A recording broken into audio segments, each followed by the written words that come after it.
That's right, Peter McKinnon. You can Never. intimidate me into not making coffee B-roll.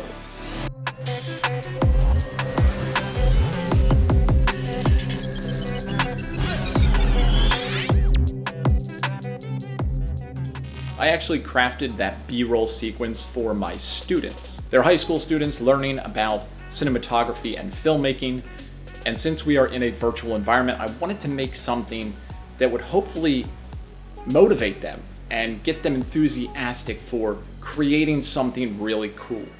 And as we all know, Peter McKinnon is the king of coffee B-roll, and he was my inspiration for filming that sequence. So Peter, thank you so much for continuing to inspire us creators. As a peace offering, I figured I would give you some quality maple syrup. No? Okay, I'll just leave.